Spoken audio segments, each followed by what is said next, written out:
Hallelujah.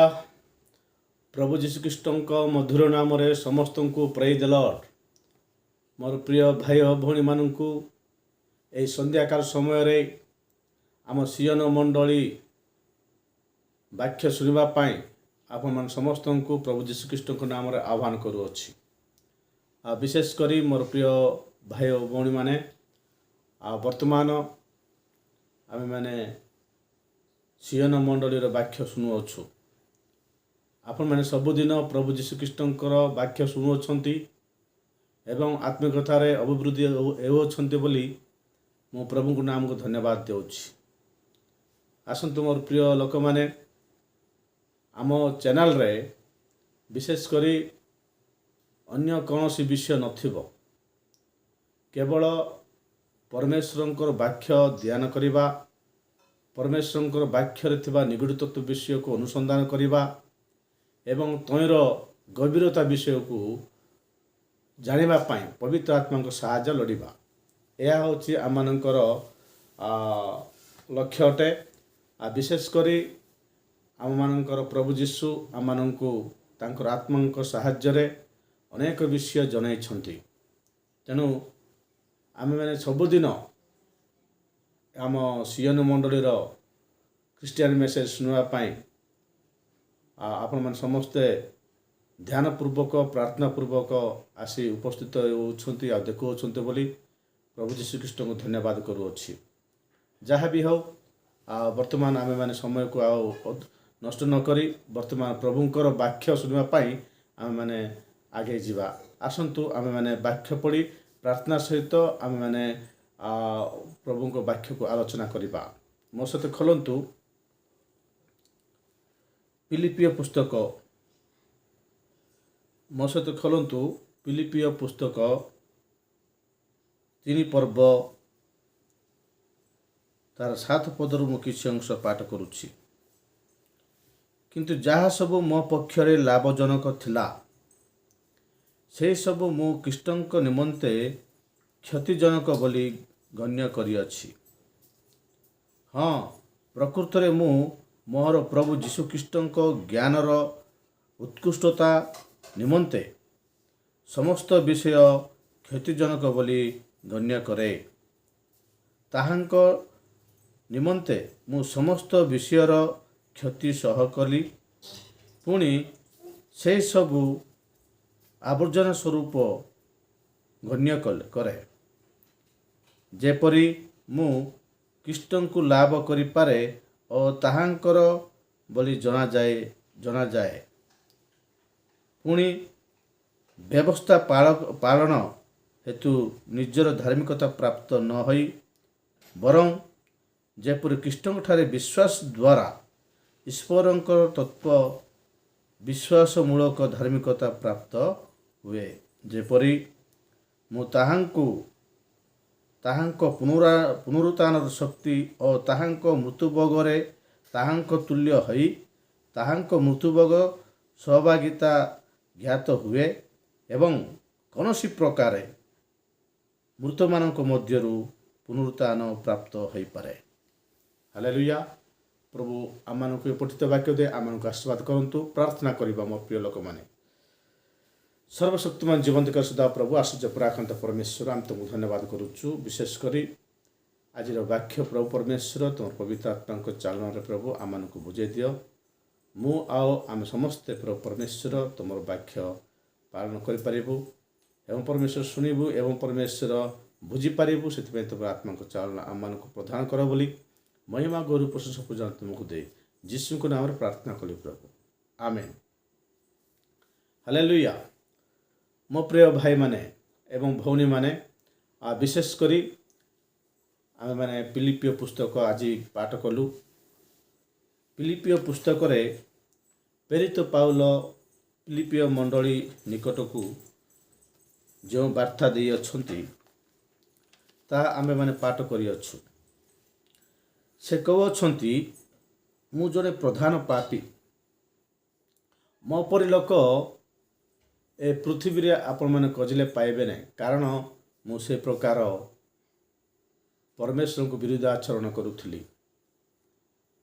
କିନ୍ତୁ ପ୍ରଧାନ ପାପୀ ଯେ ମୁଁ, ମୋତେ ପରମେଶ୍ୱର ବା ପ୍ରଭୁ ଯୀଶୁ ତାଙ୍କ ରକ୍ତ ଦ୍ୱାରା ମୋତେ କିଣିଛନ୍ତି।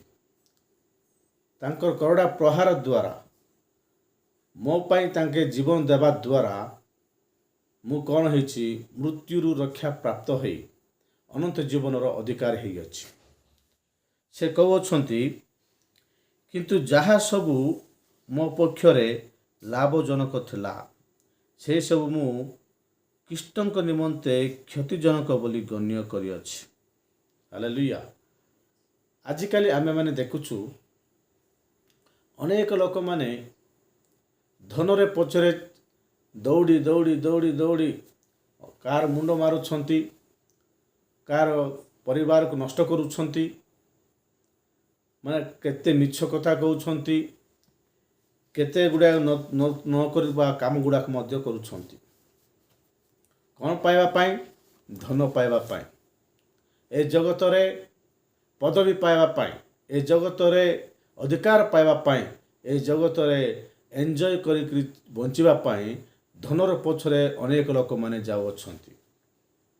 ମାତ୍ର ପ୍ରେରିତ ପାଉଲ ମଧ୍ୟ ଦିନେ ସେହି ପ୍ରକାର ଥିଲେ। ପ୍ରେରିତ ପାଉଲ ମଧ୍ୟ ଦିନେ ସେହି ପ୍ରକାର ଥିଲେ। ପରମେଶ୍ୱରଙ୍କ ମଣ୍ଡଳୀକୁ ସେ ବହୁତ ତାଡ଼ନା କରୁଥିଲେ, କିନ୍ତୁ ଅବଶେଷରେ ପରମେଶ୍ୱର ପ୍ରଭୁ ଯୀଶୁ କ'ଣ କଲେ? ତାହାଙ୍କୁ ମହା ଜ୍ୟୋତିର ଆଲୋକ ସହିତ ତାଙ୍କୁ ଦର୍ଶନ ଦେଲେ।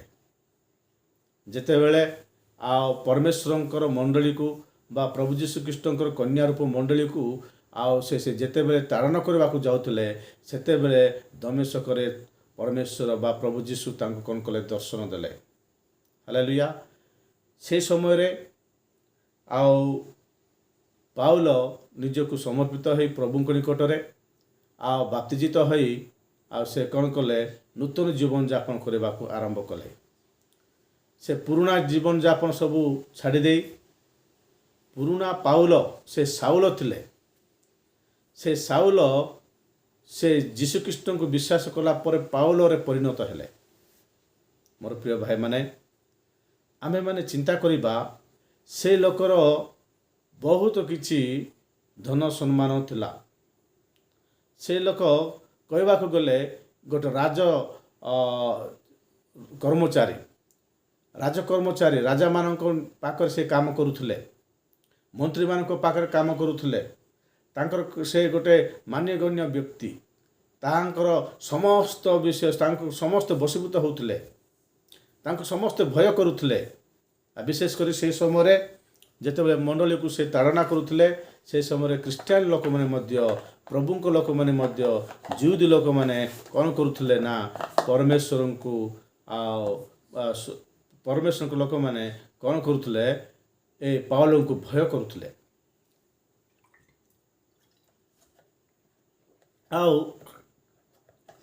ପାଉଲଙ୍କୁ ଭୟ କରୁଥିଲେ କାରଣ ଯେକୌଣସି ଛୋଟ ବିଷୟ ଯଦି ପ୍ରଭୁଙ୍କ ଲୋକମାନଙ୍କର ଯଦି ମିଳିଗଲା, ସେମାନଙ୍କୁ ଭୟଙ୍କର ରୂପେ ତାଡ଼ନା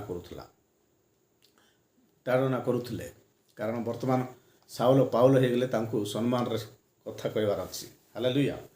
ଯାହା ବି ହେଉ, ହେଲେ ତାଙ୍କୁ ବହୁତ ଧନ ସମ୍ପତ୍ତି ଆଉ ବହୁତ ପଦବୀ ପ୍ରାପ୍ତ ଲୋକ, ସେ ମାନ୍ୟଗଣ୍ୟ ଲୋକ। ସେ ଲୋକ କ'ଣ କରୁଥିଲେ? ସେଠି ଲେଖା ହେଇଛି, ଯାହା ସବୁ ମୋ ପକ୍ଷରେ ଲାଭଜନକ ଥିଲା ସେହି ସବୁ ମୁଁ ଖ୍ରୀଷ୍ଟଙ୍କ ନିମନ୍ତେ କ୍ଷତିଜନକ ବୋଲି ଗଣ୍ୟ କରିଅଛି। ମୋତେ ବହୁତ ଟଙ୍କା ମିଳୁଥିଲା, ସେ ସବୁ ମୁଁ କ'ଣ କରିଛି? ପ୍ରଭୁଙ୍କ ନିମନ୍ତେ ଖର୍ଚ୍ଚ କରିଦେଇଛି। ପ୍ରଭୁଙ୍କର ସେବା ପାଇଁ, ପ୍ରଭୁଙ୍କର କାର୍ଯ୍ୟ ପାଇଁ, ପ୍ରଭୁଙ୍କର ରାଜ୍ୟ ଅଭିବୃଦ୍ଧି ପାଇଁ ମୁଁ କ'ଣ କରୁଛି? ମୋର ଯାହା ଯାହା ଲାଭଜନକ ଥିଲା ସେ ସବୁ କ'ଣ କରୁଛି ବୋଲି କହିଲେ? କ୍ଷତିଜନକ କରିଦେଇଛି। ମୁଁ ପ୍ରକୃତରେ ମୁଁ ମୋର ପ୍ରଭୁ ଯୀଶୁଖ୍ରୀଷ୍ଟଙ୍କ ଜ୍ଞାନର ଉତ୍କୃଷ୍ଟତା ନିମନ୍ତେ ସମସ୍ତ ବିଷୟ କ୍ଷତିଜନକ ବୋଲି ଗଣ୍ୟ କରେ। ହାଲେଲୁୟା। ସେ କହୁଅଛନ୍ତି, ମୁଁ ଯେଉଁ ପ୍ରଭୁଙ୍କୁ ମୁଁ ପାଇଅଛି, ଯେଉଁ ପ୍ରଭୁଙ୍କୁ ମୁଁ ତ୍ରାଣକର୍ତ୍ତା ଭାବରେ ଗ୍ରହଣ କରିଅଛି, ସେଇ ପ୍ରଭୁଙ୍କ ପାଇଁ, ସେଇ ପ୍ରଭୁଙ୍କ ଜ୍ଞାନରେ ଖ୍ରୀଷ୍ଟ ଯୀଶୁଙ୍କର ଜ୍ଞାନର ଉତ୍କୃଷ୍ଟତା ନିମନ୍ତେ, ହାଲେଲୁୟା, ମୋର ପ୍ରିୟ ଲୋକମାନେ, ବହୁତ ଗଭୀର ଗଭୀର ବିଷୟ ଗୁଡ଼ାକ ଆପଣମାନେ ସାଧାରଣ ଭାବରେ এই କଥା ଗୁଡ଼ାକ ଶୁଣିଲେ କ୍ଷମା କରିବେ, ଆପଣମାନେ କିଛି ବୁଝିପାରିବେ ନାହିଁ। ପ୍ରଭୁଙ୍କର ଆତ୍ମାଙ୍କ ଶକ୍ତି ଦ୍ୱାରା ଆପଣମାନେ ପ୍ରାର୍ଥନା ସହିତ ଶୁଣିବାକୁ ଚେଷ୍ଟା କରନ୍ତୁ। ସେ କହୁଛନ୍ତି, ମୋର ଅନେକ ଲାଭଜନକ ବିଷୟ ଥିଲା, କିନ୍ତୁ ଯୀଶୁଙ୍କ ପାଇଁ ମୁଁ ତାହା କ୍ଷତିଜନକ ବିଷୟରେ ପରିଣତ କରିଛି। କାରଣ କ'ଣ ବୋଲି କହିଲେ, ଖ୍ରୀଷ୍ଟ ଯୀଶୁଙ୍କର ଉତ୍କୃଷ୍ଟତା ନିମନ୍ତେ ସମସ୍ତ ବିଷୟ କ୍ଷତିଜନକ ବୋଲି ଗଣ୍ୟ କଲି, ମୁଁ ଗଣନା କଲି। ଉତ୍କୃଷ୍ଟ ମାନେ ଯେଉଁଟାକି ଉତ୍କୃଷ୍ଟ, ଯେଉଁଟାକି ଉପରେ ଅଛି ଆମ ପାଇଁ। ପ୍ରଭୁ ଯୀଶୁ ଆମ ପାଇଁ କ'ଣ କରିଛନ୍ତି ବୋଲି କହିଲେ, ସେ କହିଅଛନ୍ତି ତାଙ୍କ ଶିଷ୍ୟମାନଙ୍କୁ, ମୁଁ ତୁମମାନଙ୍କ ନିମନ୍ତେ ସ୍ଥାନ ପ୍ରସ୍ତୁତ କରିବାକୁ ଯାଉଅଛି। ଆଉ ଉତ୍କୃଷ୍ଟତା ମାନେ କହିଲେ ସେଇ ଜିନିଷକୁ ପାଉଲ ସୂଚାଉଛନ୍ତି। ଏଇ ଜଗତର ଅଧର୍ମ ଧନ, ଏଇ ଜଗତର ଅନ୍ୟାୟ ଧନ ମୁଁ କ'ଣ କରିବି? ଏଇଥିରେ ଥିବା ଟଙ୍କା ସୁନା ଯାହା ବି ହେଉନା କାହିଁକି, ଆଉ ପରମେଶ୍ୱରଙ୍କ ଦୃଷ୍ଟିରେ କୁଟା ସଦୃଶ୍ୟ। ସେ ତାହା ଜାଣିପାରିଲେ, ପାଉଲ ତାହା ଜାଣିପାରିଲେ ଯେ ଏଇ ଜଗତର ଧନ ସମ୍ପତ୍ତି, ଏ ଜଗତର ପଦବୀ, ଏ ଜଗତର ଯାହା ବି ହେଉନା କାହିଁକି ପରମେଶ୍ୱରଙ୍କ ଦୃଷ୍ଟିରେ କୁଟା ସଦୃଶ୍ୟ। ତେଣୁ ଆଉ ମୋତେ ଏଗୁଡ଼ାକ ଆବଶ୍ୟକ ନାହିଁ। କାରଣ ଖ୍ରୀଷ୍ଟ ଯୀଶୁଙ୍କର ଉତ୍କୃଷ୍ଟତା ବିଷୟ ମୁଁ ପାଇବା ପାଇଁ ଏଇ ଜଗତରେ ମାନ୍ୟଗଣ ବିଷୟ ଯାକ ସବୁ, ଯେଉଁଟାକି ମୋତେ ଲାଭଜନକ ବିଷୟ ଯାକ ଥିଲା, ସେସବୁ ମୁଁ ଛାଡ଼ିଦେଲି। ହାଲେଲୁୟା, ସେସବୁ ମୁଁ ଛାଡ଼ିଦେଲି। ଆଜି ମଧ୍ୟ ଅନେକ ପ୍ରଭୁଙ୍କ ଦାସମାନେ ଅଛନ୍ତି, ମୋର ପ୍ରିୟ ଲୋକମାନେ, ସେମାନେ ବଡ଼ ବଡ଼ ଚାକିରି ଯାକ ଛାଡ଼ି ଦେଇକରି, ବଡ଼ ବଡ଼ ମାନେ ପ୍ରଭୁଙ୍କର ବଡ଼ ବଡ଼ ପଦବୀ ପ୍ରାପ୍ତ ଛାଡ଼ି ଦେଇକରି ସେମାନେ କ'ଣ କରୁଛନ୍ତି? ପ୍ରଭୁଙ୍କ ସେବାରେ ଆଉ ନମ୍ରଚିତ ଭାବରେ ସେବା କରୁଛନ୍ତି। ମୋର ପ୍ରିୟ ଲୋକମାନେ, ସେମାନେ ପ୍ରକୃତ ପ୍ରଭୁଙ୍କ ଦାସମାନେ। ଜଗତର ଲାଭଜନକ ବିଷୟ ଛାଡ଼ି ଦେଇକି ପରମେଶ୍ୱରଙ୍କ ସେବା ପାଇଁ ଶୂନ୍ୟ ହସ୍ତରେ ବାହାରିବା ଲୋକମାନେ ଅଛନ୍ତି। ଯେ ପ୍ରକାର ଆଉ ଗ୍ରାମଷ୍ଟେନ୍ ବୋଲି ଗୋଟେ ଲୋକ ଥିଲେ, ତାଙ୍କ ଅଷ୍ଟ୍ରେଲିଆରେ ଆସିକରି ଆମ ଦେଶରେ କୁଷ୍ଠ ଲୋକମାନଙ୍କୁ ସେ ସେବା କରୁଥିଲେ, ତାଙ୍କ ପରିବାର ସହିତ ଆସିକି। ଆଉ ଏଇ ଯେ ଆମ ଓଡ଼ିଶାରେ ଫୁଲବାଣୀ କି ସେ ପୁରା ତାର ନାଁ ମୁଁ କହିପାରୁନାହିଁ, ଆଉ ଫୁଲବାଣୀରେ ବୋଧେ। ଆଉ ସେଠି ତାଙ୍କେ ପ୍ରଭୁଙ୍କ ପାଇଁ ତାଙ୍କର ଜୀବନ ଆଉ ତାଙ୍କର ଦୁଇଟି ପିଲାମାନଙ୍କର ଜୀବନ ଶେଷ ହୋଇଗଲା। ପ୍ରଭୁଙ୍କ ପାଇଁ ତାଙ୍କର ଜୀବନ ଦେଇଦେଲେ। ମୋର ପ୍ରିୟ ଲୋକମାନେ, ସେ ବିଦେଶୀ ଲୋକ, ଫରେନ୍ ଲୋକ, ଅଷ୍ଟ୍ରେଲିଆରେ ଆସିକିରି ଆମ ଭାରତ ଦେଶରେ ପ୍ରଭୁଙ୍କ ସେବା କରି, ଆଉ କୁଷ୍ଠ ରୋଗ ଲୋକମାନଙ୍କୁ ଯାହାକି ଯେ ଛୁଅନ୍ତି ନାହିଁ, ସେହି ପ୍ରକାର ଲୋକମାନଙ୍କୁ ତାଙ୍କେ ସେବା କରୁଥିଲେ। ମୋର ପ୍ରିୟ ଲୋକମାନେ, କାରଣ ତାଙ୍କେ ତାଙ୍କ ଦେଶରେ ବହୁ ଆଡ଼ମ୍ବରରେ ଚଲିପାରିଥାନ୍ତେ, ଯେ ପ୍ରକାର ଧନୀ ବ୍ୟକ୍ତି ଚଳୁଥିଲା। ତାଙ୍କ ଦେଶରେ ତାଙ୍କର କୌଣସି ଅଭାବ ନଥିଲା, ତଥାପି ସେ ଆମ ଭାରତ ଦେଶରେ ଥିବା କୁଷ୍ଠ ରୋଗ ଲୋକମାନଙ୍କୁ ସେବା କରିବା ପାଇଁ, ଆଉ ବିଶେଷ କରି ଦିନହୀନ ଦରିଦ୍ର ଲୋକମାନଙ୍କୁ ଆଦରି ନେବା ପାଇଁ ଏବଂ ପରମେଶ୍ୱରଙ୍କ ସୁସମାଚାର ସେମାନଙ୍କ ନିକଟରେ ପ୍ରଚାର କରିବା ପାଇଁ ସେ ଆମ ଭାରତ ଦେଶ ପାଇଁ ବହୁ ଦାୟିତ୍ୱରେ ପ୍ରଭୁ ତାଙ୍କୁ ଏ ଭାରତ ଦେଶକୁ ପଠାଇଲେ। ମୋର ପ୍ରିୟ ଲୋକମାନେ, ତାଙ୍କ ଜୀବନରେ ଯଦି ଆମେ ଦେଖିବା, ପାଉଲଙ୍କ ପରି ତାଙ୍କ ସବୁ ଅଛି, କିନ୍ତୁ ପରମେଶ୍ୱରଙ୍କ ପାଇଁ ତାହା କ'ଣ କରିଛନ୍ତି ବୋଲି କହିଲେ, କ୍ଷତିଜନକ ବିଷୟ କରିଦେଇଛନ୍ତି, ଯାହାକି ତାଙ୍କୁ ଉତ୍କୃଷ୍ଟତାର ବିଷୟ, ପ୍ରଭୁ ଯୀଶୁଖ୍ରୀଷ୍ଟଙ୍କର ଉତ୍କୃଷ୍ଟତାର ବିଷୟ ଯେଉଁଟାକି ସ୍ୱର୍ଗରେ ଆମ ପାଇଁ ପ୍ରଭୁ ଯୀଶୁଖ୍ରୀଷ୍ଟ କ'ଣ କରୁଛନ୍ତି, ବନାଉଛନ୍ତି। ହାଲେଲୁୟା। ସ୍ଥାନ ପ୍ରସ୍ତୁତ କରୁଛନ୍ତି। ତୁମେ କେଉଁ ସ୍ଥାନରେ ରହିବାର ଅଛି, ତୁମେ କେଉଁ ସ୍ଥାନରେ ରହିବାକୁ ପଡ଼ିବ, କେତେଟା ରାଜ୍ୟକୁ ତୁମେ ଶାସନ କରିବ, କେତେଟା ଦେଶକୁ ଶାସନ କରିବ, ପରମେଶ୍ୱରଙ୍କର ବଧୂକନ୍ୟାଙ୍କ ଶରୀର ମଧ୍ୟରେ ତୁମେ କେଉଁ ଅଂଶରେ ରହିବ, ସବୁ ପ୍ରଭୁ ପ୍ରସ୍ତୁତ କରିବା ପାଇଁ ସେ 500ରୁ ଉର୍ଦ୍ଧ୍ୱ ଲୋକମାନେ ଦେଖୁ ଦେଖୁ ସେ ସ୍ୱର୍ଗ ଆରୋହଣ କଲେ। ହାଲେଲୁୟା। ଏଠି ପାଉଲ କହିବାର ଭାବ କ'ଣ ବୋଲି କହିଲେ, ଉପରେ ଗୋଟେ ବିଷୟ ଅଛି, ତାହା ହେଉଛି ସ୍ୱର୍ଗ ରାଜ୍ୟରେ ପରମେଶ୍ୱର ପ୍ରଭୁ ଯୀଶୁ ମୋ ପାଇଁ ସ୍ଥାନ ପ୍ରସ୍ତୁତ କରିବାକୁ ଯାଇଅଛନ୍ତି। ସେ ସ୍ଥାନ ହେଉଛି ମନୋହର, ବହୁ ସୁନ୍ଦର, ଅବିନାଶ୍ୟ, ଯାହାକି ବିନାଶ ହେବ ନାହିଁ। ଶତ୍ରୁ ଯାଇକି କ'ଣ କରିପାରିବ ନାହିଁ, ବିନଷ୍ଟ କରିପାରିବ ନାହିଁ। ଚୋର ଲୋକମାନେ ଛିଣ୍ଡି କାଟିକିରି ସେଠି ଧନ ସମ୍ପତ୍ତି ନଷ୍ଟ କରିପାରିବେ ନାହିଁ। ଚୁରି ଖାଇବ ନାହିଁ, ଉଇ ଖାଇବ ନାହିଁ। କୌଣସି ନଷ୍ଟ ହେବା ଜାଗା ଅଛି, କୌଣସି ନଷ୍ଟ ନ ହେବା ଜାଗା ଅଛି ସ୍ୱର୍ଗ ରାଜ୍ୟ। ସେଇ ଉପର ବିଷୟ ମୁଁ ପାଇବା ପାଇଁ, ଉତ୍କୃଷ୍ଟତାର ବିଷୟ ମୁଁ ପାଇବା ପାଇଁ, ବିଶେଷ କରି ମୁଁ ଏ ଜଗତର ବିଷୟ ସବୁକୁ ପାଦର ଧୂଳି ସହିତ କୁଟା ସଦୃଶ ସମାନ ତାକୁ ମୁଁ ଦେଖେ। ହାଲେଲୁୟା। ତାହାଙ୍କ ନିମନ୍ତେ ମୁଁ ସମସ୍ତ ବିଷୟର କ୍ଷତି ସହ କଲି।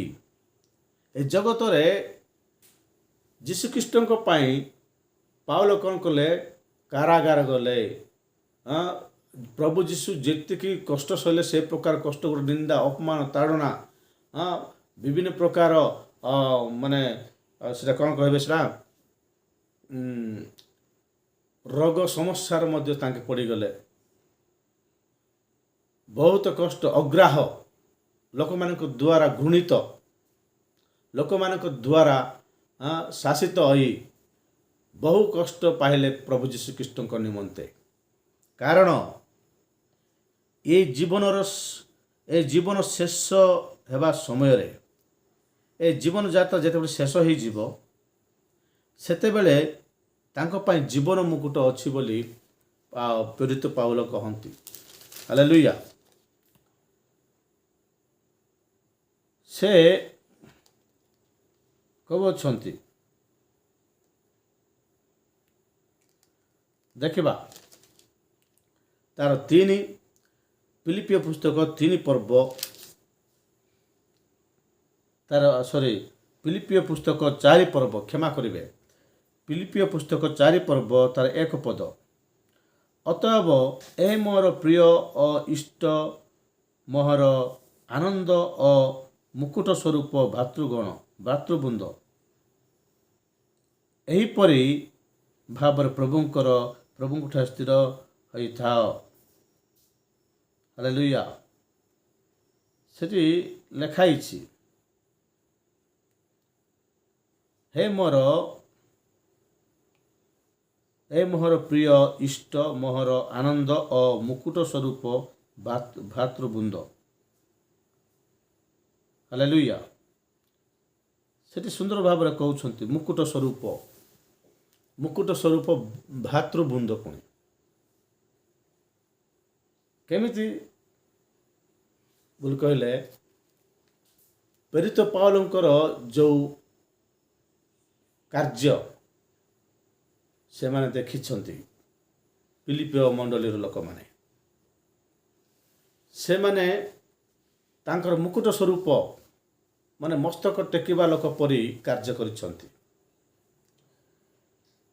ବାସ୍ତବରେ ଏ ଜାଗାରେ ଆମେ ଦେଖୁଛୁ, ଆମେମାନେ କ'ଣ ହେଇଛୁ ବୋଲି କହିଲେ, ଏ ଜଗତର ଲୋକ ନାହୁଁ। ଆମେମାନେ ଏ ଜଗତର ଲୋକ ନାହୁଁ, ଆମେମାନେ ସ୍ୱର୍ଗର ଲୋକ। ହାଲେଲୁୟା।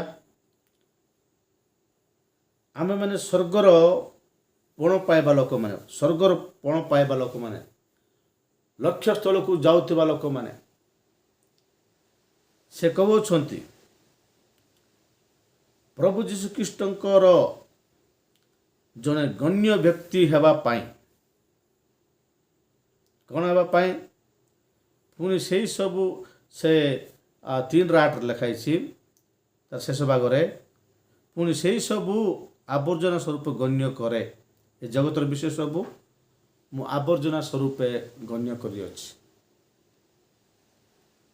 କାରଣ ତୁମେମାନେ ମୋର କଥା ଭଲ କରି ଶୁଣନ୍ତୁ ବୋଲି ଫିଲିପିୟ ମଣ୍ଡଳୀକୁ ପ୍ରେରିତ ପାଉଲ କହୁଛନ୍ତି। ମୁଁ କହିବା କଥା ଗୁଡ଼ାକ ସବୁ ଭଲ କରି ଶୁଣ। କାରଣ ତୁମେମାନେ ମୋର ମୁକୁଟ ସ୍ୱରୂପ ଭାଇମାନେ। ତୁମେମାନେ ଯଦି ଭଲରେ ମୋ କଥା ଶୁଣିବ, ତୁମେ ମୋର ମୁକୁଟ ସ୍ୱରୂପ। କାରଣ ପ୍ରଭୁଙ୍କର ବିଷୟ ମୁଁ ତୁମମାନଙ୍କୁ ଜଣାଉଛି। ଶେଷରେ ମୋ ପାଇଁ ଜୀବନ ମୁକୁଟ ଅଛି। ହାଲେଲୁୟା। ଜୀବନ ମୁକୁଟ ପ୍ରାପ୍ତ ହେବା ପାଇଁ ମୁଁ କ'ଣ କରୁଛି? ଲକ୍ଷ୍ୟସ୍ଥଳକୁ ଯାଉଅଛି। ସେଠି ଲେଖିଛନ୍ତି 3:13 ଲେଖା ହେଇଛି, ହେ ଭାଇମାନେ, ମୁଁ ଏପର୍ଯ୍ୟନ୍ତ ତାହା ଧରିଅଛି ବୋଲି ମନେ କରୁନାହିଁ, କିନ୍ତୁ ଗୋଟିଏ ବିଷୟ ମୁଁ କରୁଅଛି, ପଶ୍ଚାତ୍ ବିଷୟ ସବୁ ମନରୁ ଦୂର କରି ସମ୍ମୁଖରେ ଥିବା ବିଷୟଗୁଡ଼ିକ ପ୍ରତି ଦୃଷ୍ଟି ରଖି ଖ୍ରୀଷ୍ଟ ଯୀଶୁଙ୍କ ଠାରେ ଈଶ୍ୱରଙ୍କର ସ୍ୱର୍ଗୀୟ ଆହ୍ୱାନର ପଣ ପାଇବା ନିମନ୍ତେ ପ୍ରାଣପଣ କରି ଲକ୍ଷ୍ୟସ୍ଥଳକୁ ଦୌଡ଼ୁଅଛି। ହାଲେଲୁୟା। ସେ ଲକ୍ଷ୍ୟସ୍ଥଳକୁ ଦୌଡ଼ୁଅଛନ୍ତି ଜୀବନର ମୁକୁଟ ପାଇବା ପାଇଁ। ଜୀବନର ମୁକୁଟ ପାଇବା ପାଇଁ, ସ୍ୱର୍ଗର ପଣ ପାଇବା ପାଇଁ, ସ୍ୱର୍ଗର ଅଧିକାର ପାଇବା ପାଇଁ ସେ ଏ ଜଗତର ବିଷୟ ସବୁ ଛାଡ଼ି ଦେଉଛନ୍ତି। ହାଲେଲୁୟା।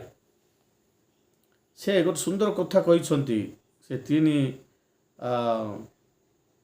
ତାର ଶେଷ ଭାଗରେ, 8ର ଶେଷ ଭାଗରେ, ଯେପରି ମୁଁ, ଦେଖନ୍ତୁ 3 ପର୍ବର 8 ପଦର ଶେଷ ପଦରେ, ଯେପରି ମୁଁ ଖ୍ରୀଷ୍ଟଙ୍କୁ ଲାଭ କରିପାରେ ଓ ତାହାଙ୍କର ଭଳି ଜଣାଯାଏ। ହାଲେଲୁୟା। ଖ୍ରୀଷ୍ଟଙ୍କର ଯେପରି ମୁଁ ଖ୍ରୀଷ୍ଟଙ୍କୁ ଲାଭ କରି, ଯୀଶୁଙ୍କୁ ଲାଭ କରି ଏବଂ ମୁଁ ତାହାଙ୍କର ବୋଲି ଜଣାଯିବି। ହାଲେଲୁୟା। ଏ ଲୋକ କିଏ ବୋଲି କହିଲେ? ଅମୁକ ଲୋକର ଲୋକ, ପ୍ରଧାନମନ୍ତ୍ରୀଙ୍କର ଲୋକ, ନହେଲେ ମୁଖ୍ୟମନ୍ତ୍ରୀଙ୍କର ଲୋକ, କଲେକ୍ଟର ମୋର ଦାଦା ହେବେ, ନାଇଁ କି? ସେ ବିଡ଼ିଓ ମୋର ମାମୁଁ ହେବେ, ସେ IAS ଅଫିସର ମୋର ଦାଦା ହେବେ ବୋଲି ଯେଉଁମାନେ କହନ୍ତି, ଆତ୍ମଗର୍ବ କରିକି କହନ୍ତି, ସେମାନେ ଗର୍ବ କରନ୍ତି ତାଙ୍କର ଦାଦା କି ନହେଲେ ତାଙ୍କର ମାଉସୀ, ତାଙ୍କର ଭାଇ କି କେ ଜଣେ ଯଦି ଉଚ୍ଚ ପଦବୀ ପ୍ରାପ୍ତ ଲୋକ ଯଦି ହେଇଥିବେ, ତାହେଲେ ଏ ଥିବା ଲୋକମାନେ ସମସ୍ତେ ତାଙ୍କର କୁନିଆ ବନ୍ଧୁ, ତାଙ୍କର ଜାତି କୁଟୁମ୍ବ, ସେମାନେ କହିବେ ମୋ ଭାଇ କ'ଣ ହେଇଛି, ସେ ଟାଉନ୍ ପୋଲିସ୍ ଷ୍ଟେସନରେ IAS ହେଇଛନ୍ତି ବୋଲି କହୁଥିବ। ମୋର ଦାଦା କ'ଣ ହେଇଛନ୍ତି, ଜିଲ୍ଲା କଲେକ୍ଟର ହେଇଛନ୍ତି ବୋଲି ସେମାନେ କ'ଣ କହିବେ, ନିଜକୁ ସେମାନେ ପରିଚୟ ଦେବେ। ହେଲେ ଏଠି ପ୍ରେରିତ ପାଉଲ କ'ଣ କହୁଛନ୍ତି ବୋଲି କହିଲେ, ମୁଁ ତାହାଙ୍କୁ ପାଇବା ପାଇଁ, ତାହାଙ୍କର ବୋଲି ଜଣାଯିବା ପାଇଁ, ତାହାଙ୍କୁ ଲାଭ କରିବା ପାଇଁ, ତାହାଙ୍କର ବୋଲି ମୁଁ ଯେପରି ଜଣାଯିବି, ସେଥିପାଇଁ ଏଇ ଜଗତର ବିଷୟ ସବୁ ମୋତେ ଯାହା ଯାହା ଲାଭ ଆସିବ ସେ ସବୁ ବିଷୟକୁ ମୁଁ କ'ଣ କରୁଛି, କୁଟା ସଦୃଶ ତାକୁ ଦେଖୁଛି, ଆବର୍ଜନା ସଦୃଶ ତାକୁ ମୁଁ ଦେଖୁଛି। କାରଣ ଏ ଜଗତର ଧନ ତୁମକୁ ଅନନ୍ତ ଜୀବନ ଦେବ ନାହିଁ। ଏ ଜଗତର ଧନ ସମ୍ପତ୍ତି ତୁମକୁ ରକ୍ଷା କରିବ ନାହିଁ। ମୋର ପ୍ରିୟ ଲୋକମାନେ, ଆମେମାନେ ମାନବ ଜାତିରେ ମନୁଷ୍ୟ ଜୀବନ ଯାପନ କରୁଥିବା ଆମେମାନେ ଏଇ ମନୁଷ୍ୟ ଜୀବନରେ ତୁମେ ଯଦି ଯୀଶୁଙ୍କୁ ଯଦି ପାଇନ, ତୁମେମାନେ ଦଣ୍ଡର ପାତ୍ର। এই ଜଗତରେ ସବୁ ବିଷୟ ମିଳିବ ମୋର ପ୍ରିୟ ଲୋକମାନେ, ଯୀଶୁ ମିଳିବାଟା ହେଉଛି ବହୁତ କଷ୍ଟ। ଖ୍ରୀଷ୍ଟିଆନ ହେବାଟା ହେଉଛି, ପ୍ରକୃତ ଖ୍ରୀଷ୍ଟିଆନ ହେବାର ବିଷୟ ହେଉଛି ବହୁତ କଷ୍ଟ। ଲୋକମାନେ ଭାବୁଛନ୍ତି ଟଙ୍କା ଦେଇକରି ଲୋକମାନଙ୍କୁ ଖ୍ରୀଷ୍ଟିଆନ କରିଦେଉଛନ୍ତି ବୋଲି ଲୋକ ଭାବୁଛନ୍ତି। ନାଇଁ, ହେଇପାରିବ ନାହିଁ, ସେମିତି ହେଇପାରିବ ନାହିଁ। ଯଦି ସେ ଟଙ୍କାରେ ସେ ଖ୍ରୀଷ୍ଟିଆନ ହେଇଛି ତାହେଲେ ସେ ଡୁପ୍ଲିକେଟ୍ ଖ୍ରୀଷ୍ଟିଆନ। ସିଏ କେବଳ ଯୀଶୁଙ୍କୁ ପାଇବା ପାଇଁ, ଯୀଶୁଙ୍କର ବୋଲି ଜଣାଯିବା ପାଇଁ ପ୍ରେରିତ ପାଉଲ କ'ଣ କରୁଛନ୍ତି ବୋଲି କହିଲେ, ତାଙ୍କ ସର୍ବସ୍ୱକୁ ଆବର୍ଜନା ସ୍ୱରୂପ କ'ଣ କରିଛନ୍ତି ଦେଖିଛନ୍ତି। ସେ ସବୁ କ'ଣ କରୁଛନ୍ତି ବୋଲି କହିଲେ କ୍ଷତିଜନକ ବିଷୟ ବୋଲି ଭାବିଛନ୍ତି। ତାଙ୍କେ କ'ଣ ପାଇଁ? ଏତେ ଧନ ସମ୍ପତ୍ତି ଅଛି, ଏତେ ପଦବୀ ଅଛି, ଏସବୁ ପଦବୀ ଛାଡ଼ିକିରି ସେ କ୍ରୁଶରେ ଝୁଲି ଯାଇଥିବା ଯୀଶୁଙ୍କ ପାଇଁ କ'ଣ ପାଇଁ ଏତେ କାମ କରୁଛୁ? ତାଙ୍କର ଲୋକମାନେ ସବୁ ପଚାରିଥିବେ ତାଙ୍କୁ, ତୋତେ କି ରୋଗ ଧରିଲା ରେ? ତୋତେ କେତେ ସୁନ୍ଦର ରାଜାମାନଙ୍କ ପାଖରେ କାମ କରୁଥିଲୁ, ମନ୍ତ୍ରୀମାନଙ୍କ ପାଖରେ କାମ କରୁଥିଲୁ। ମନ୍ତ୍ରୀମାନେ, ରାଜାମାନେ, ଲୋକମାନେ ସମସ୍ତେ ତୋତେ ବହୁତ ସମ୍ମାନ ଦେଉଥିଲେ।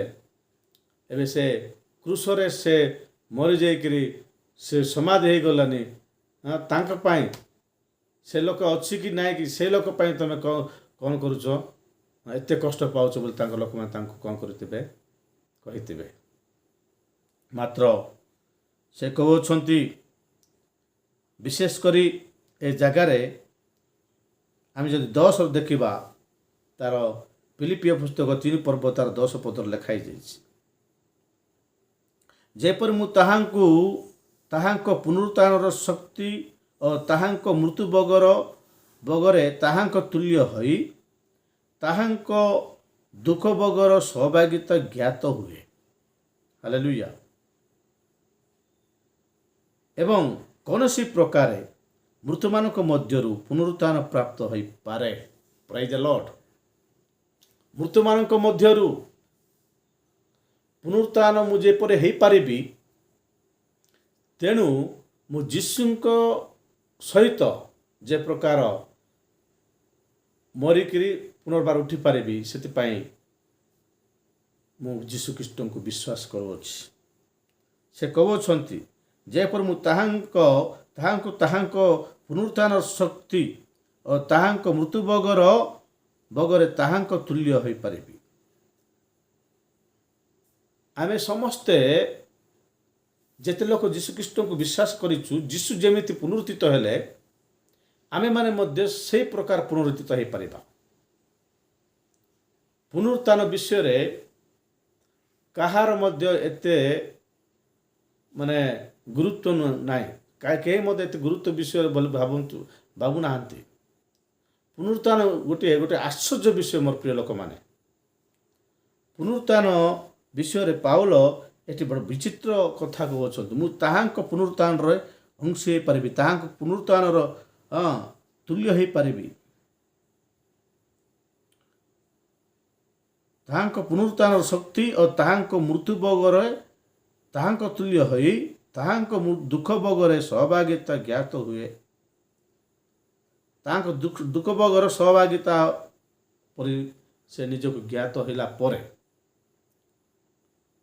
ଯୀଶୁ ଯେମିତି ମୃତ୍ୟୁଭୋଗ କରିଛନ୍ତି, ମୁଁ ମଧ୍ୟ ସେମିତି ମୃତ୍ୟୁଭୋଗ କରି କୌଣସି ପ୍ରକାରେ ମୁଁ କ'ଣ କରିବି, ପ୍ରଭୁ ଯୀଶୁଖ୍ରୀଷ୍ଟଙ୍କ ପୁନରୁତ୍ଥାନର ଅଂଶ ହେଇପାରିବି। ହାଲେଲୁୟା। ପୁନରୁତ୍ଥାନ ମାନେ କ'ଣ? ପୁନରୁତ୍ଥାନ ମାନେ କ'ଣ, ସେ ବିଷୟ ଆମେମାନେ ଆଲୋଚନା କରିବା। ମୋର ପ୍ରିୟ ଲୋକମାନେ, ଆଜିର ବାକ୍ୟ ଆମମାନଙ୍କ ପାଇଁ ଗୁରୁତ୍ୱପୂର୍ଣ୍ଣ ଅଟେ। ଆମେମାନେ ଯୀଶୁଖ୍ରୀଷ୍ଟଙ୍କୁ ବିଶ୍ୱାସ କଲା ପରେ କୌଣସି ପ୍ରକାର ହେଲେ ମଧ୍ୟ ଆମେମାନେ ପ୍ରଥମ ପୁନରୁତ୍ଥାନର ଅଂଶ ହେବାର ଅଛି। ତାହାଙ୍କ ପୁନରୁତ୍ଥାନର ମୃତ୍ୟୁମାନଙ୍କ ମଧ୍ୟରୁ ପୁନରୁତ୍ଥାନ ପ୍ରାପ୍ତ ହେବାର ଅଛି। ମୃତ୍ୟୁମାନେ ଦୁଇ ପ୍ରକାର। ଗୋଟିଏ ମୃତ୍ୟୁମାନେ ଉଠିବେ ପୁରସ୍କାର ପାଇବା ପାଇଁ, ଆଉ ଗୋଟିଏ ମୃତ୍ୟୁମାନେ ଉଠିବେ ଦୁଃଖ ଭୋଗ କରିବା ପାଇଁ। ଏଠି କହୁଅଛନ୍ତି ପ୍ରଥମ ପୁନରୁତ୍ଥାନ, ଯେଉଁଟାକି ରେପ୍ଚର ବୋଲି କୁହାଯିବ। ପ୍ରଥମ ପୁନରୁତ୍ଥାନରେ ସମସ୍ତ ମଣ୍ଡଳୀ ତହିଁର ଅଂଶୀ ହେବାର ଅଛି, ଅଂଶଗ୍ରହଣ କରିବାର ଅଛି। ତେଣୁ ଆମ୍ଭେମାନେ ପ୍ରଭୁ ଯୀଶୁଖ୍ରୀଷ୍ଟଙ୍କୁ ତ୍ରାଣକର୍ତ୍ତା ଭାବରେ ଗ୍ରହଣ କରିଅଛୁ। ପାଉଲ ଯେ ପ୍ରକାର ପ୍ରଭୁ ଯୀଶୁଖ୍ରୀଷ୍ଟଙ୍କୁ ବିଶ୍ୱାସ କଲେ ଏବଂ ତ୍ରାଣକର୍ତ୍ତା ଭାବେ ଗ୍ରହଣ କରି ତାଙ୍କ ପାଇଁ ସମସ୍ତ ବିଷୟ ତ୍ୟାଗ କଲେ, ତାଙ୍କ ପାଇଁ ସମସ୍ତ ବିଷୟ ଆବର୍ଜନା ସଦୃଶ୍ୟ କ୍ଷତି ସହ କଲେ, ସେହି ପ୍ରକାର ଆମ୍ଭେମାନେ ମଧ୍ୟ ତାହାଙ୍କର ପୁନରୁତ୍ଥାନର ଅଂଶ ହେବା ନିମନ୍ତେ ତାହାଙ୍କର ମୃତ୍ୟୁଭୋଗର ସହଭାଗିତା ହୋଇ ତାହାଙ୍କର ପୁନରୁତ୍ଥାନରେ ଆମେମାନେ ଅଂଶ ହୋଇପାରିବା। ଯେତେବେଳେ ସେ ସପ୍ତମ ତୁରୀ ଧ୍ୱନି ବାଜିବ, ସେତେବେଳେ ଅକ୍ଷୟ ହୋଇ ମୃତ୍ୟୁମାନେ ପ୍ରଥମ ପୁନରୁତ୍ଥାନରେ ଉଠିବେ। ପ୍ରଥମ ପୁନରୁତ୍ଥାନରେ ଶେଷ ତୁରୀ ଧ୍ୱନି ଯେତେବେଳେ ବାଜିବ, ସେତେବେଳେ ମୃତ୍ୟୁମାନେ ପ୍ରଥମେ ଜାଗିବେ। ତାପରେ ଆମେ ଯେତେ ଲୋକ ଥିବୁ ସମସ୍ତେ ଆମେ କ'ଣ ହେବୁ, ତାଙ୍କ ପରି ପରିବର୍ତ୍ତିତ ହୋଇ ମହିମା ଶରୀର ପ୍ରାପ୍ତ ହୋଇ ମୃତ୍ୟୁ ନ ଦେଖୁନୁ ଆମେ କ'ଣ କରିପାରିବା, ସ୍ୱର୍ଗ ରାଜ୍ୟକୁ ନୀତ ହୋଇପାରିବା। ମୋର ପ୍ରିୟ ଲୋକମାନେ, ଆଜି ବାକ୍ୟ ଅନୁସାରେ ଆମେମାନେ କ'ଣ କରିବା, ପ୍ରଭୁ ଯୀଶୁଖ୍ରୀଷ୍ଟଙ୍କ ନିମନ୍ତେ ସମସ୍ତ ବିଷୟ ତ୍ୟାଗ କରିବା। ଏ ଜଗତର ବିଷୟ ଆମମାନଙ୍କ ପାଇଁ କିଛି ନୁହେଁ। ଆମମାନଙ୍କୁ ତାହା କୌଣସି ବିଷୟ ପ୍ରଦାନ କରିପାରିବ ନାହିଁ, କୌଣସି ଖୁସିର ବିଷୟ ଦେଇପାରିବ ନାହିଁ, ଅନନ୍ତ ଜୀବନର ଅଧିକାରୀ ହେବାକୁ ଦେବ ନାହିଁ। ତେଣୁ ପ୍ରଭୁଙ୍କ ପାଇଁ ଆମେ ବଞ୍ଚିବା, ପ୍ରଭୁଙ୍କ ପାଇଁ ଆମେ ମରିବା। ମରିଗଲେ ମଧ୍ୟ ଆମମାନଙ୍କୁ ପୁନରୁତ୍ଥାନରେ ଉଠିବାକୁ ହେବ, କାରଣ ଆମ ପ୍ରଭୁ ଜୀବିତ ଈଶ୍ୱର। ପ୍ରେଜ୍ ଦ ଲର୍ଡ। ଆମ ପ୍ରଭୁ ଜୀବିତ ଈଶ୍ୱର। ସେ ମୃତ୍ୟୁମାନଙ୍କର ଈଶ୍ୱର ନୁହନ୍ତି, ସେ ଜୀବିତମାନଙ୍କର ପରମେଶ୍ୱର। ସେ ଅବ୍ରାହମଙ୍କର ପରମେଶ୍ୱର, ସେ ଇସାକଙ୍କର ପରମେଶ୍ୱର, ସେ ଯାକୁବଙ୍କର ପରମେଶ୍ୱର। ହାଲେଲୁୟା। ସେ ତୁମର ପରମେଶ୍ୱର ଆଉ ମୋ ପରମେଶ୍ୱର। ତାଙ୍କୁ ଯେ ବିଶ୍ୱାସ କରିବ ସେ ଅନନ୍ତ ଜୀବନର ଅଧିକାରୀ ହେବ। ମୋର ପ୍ରିୟ ଲୋକମାନେ, ମୁଁ ଆଜି ପାଇଁ ଏତିକି ବନ୍ଦ କରୁଅଛି, ଏତିକି କହି ଆଉ ବିଶେଷ କରି ପୁନରୁତ୍ଥାନ ବିଷୟରେ ଆମେ ଆସନ୍ତାକାଲିକୁ ସ୍ପଷ୍ଟ ଭାବରେ ବୁଝି ନେବା। ଆଉ କେମିତିକାର ଶରୀରରେ ସେମାନେ ଉଠିବେ, ଆଉ ସେ ସମୟରେ କ'ଣ କ'ଣ ଘଟିବ, ସେ ସବୁ ବିଷୟ ତୁମକୁ ଆସନ୍ତା ଭିଡ଼ିଓରେ ମୁଁ କହିବି। ଆପଣମାନେ ଆମ ସିୟନ ମଣ୍ଡଳୀର ବାକ୍ୟକୁ କ୍ରମାଗତ ଭାବରେ ସବୁଦିନ ଆପଣମାନେ ଶୁଣିବେ ବୋଲି ମୁଁ ଆଶା କରୁଅଛି। ଆସନ୍ତୁ ପ୍ରାର୍ଥନା କରିବା। ସର୍ବଶକ୍ତିମାନ ଜୀବନ୍ତଙ୍କର ସଦା ପ୍ରଭୁ ଆଶ୍ଚର୍ଯ୍ୟ ପରାକ୍ରାନ୍ତ ପରମେଶ୍ୱର, ଆମେ ତୁମକୁ ଧନ୍ୟବାଦ କରୁଛୁ। ପ୍ରଭୁ, ଆମେ ତୁମକୁ ପାଇବା ପାଇଁ ଏ ଜଗତର ସମସ୍ତ ବିଷୟ ଯେ ପ୍ରକାର ତ୍ୟାଗ କରିପାରିବୁ। ହଁ ପ୍ରଭୁ, ଆବର୍ଜନା ସଦୃଶ ଦେଖିପାରିବୁ, କାରଣ ଏ ଜଗତର ସବୁ ବିଷୟ ପ୍ରଭୁ ଅସାର ଅଟେ, ତୁମକୁ ପାଇବାର ହିଁ ସାର ଅଟେ। ପ୍ରଭୁ, ଆମେ ତୁମକୁ ଧନ୍ୟବାଦ କରୁଛୁ। ଆଜି ବାକ୍ୟ ଦେଇ ତୁମ କଥା କହିଲ ବୋଲି, ତୁମ ଲୋକମାନଙ୍କୁ ତୁମେ କଥା କହିଲ ବୋଲି ତୁମକୁ ଧନ୍ୟବାଦ କରୁଛି। ପ୍ରଭୁ, ଯେ ଯେଉଁ ଦୁଃଖରେ ଅଛନ୍ତି କି ମୁଁ ଜାଣିନାହିଁ ପ୍ରଭୁ, ଯେଉଁ କଷ୍ଟରେ ଅଛନ୍ତି ମୁଁ ଜାଣିନାହିଁ ପ୍ରଭୁ, ଯେଉଁ ରୋଗରେ ଅଛନ୍ତି ମୁଁ ଜାଣିନାହିଁ ପ୍ରଭୁ, ମାତ୍ର ଯେତେ ଲୋକ ପ୍ରଭୁ ତୁମକୁ ବିଶ୍ୱାସ କରୁଅଛନ୍ତି, ଯେତେ ଲୋକ ପ୍ରଭୁ ଆମ ସିୟନ ମଣ୍ଡଳୀର ବାକ୍ୟ ଶୁଣୁଅଛନ୍ତି ପ୍ରଭୁ, ସେ ସମସ୍ତଙ୍କୁ ପ୍ରଭୁ ତୁମ ନାମ ଧରି ତୁମ ଆଶୀର୍ବାଦ କର। ତାଙ୍କର ସମସ୍ତ ରୋଗ ଦୂର କର, ତାଙ୍କର ସମସ୍ତ ସମସ୍ୟା ଦୂର କର ପ୍ରଭୁ, କାରଣ ଏ ଜଗତ ଅସ୍ଥାୟୀ ଅଟେ, ତୁମେ ହିଁ ପ୍ରକୃତିର ସ୍ଥାୟୀ ଅଟ। ପ୍ରଭୁ, ଆମେ ତୁମକୁ ଧନ୍ୟବାଦ କରୁଛୁ। ତୁମ ଅସୀମ କୃପାରେ ଆମେ ସମସ୍ତଙ୍କୁ କୋଳେ ନିଅ ବୋଲି ଯୀଶୁଙ୍କ ନାମରେ ପ୍ରାର୍ଥନା କଲେ ପ୍ରଭୁ, ଆମେନ୍। ପ୍ରେଜ୍ ଦ ଲର୍ଡ। ସମସ୍ତଙ୍କୁ ଧନ୍ୟବାଦ।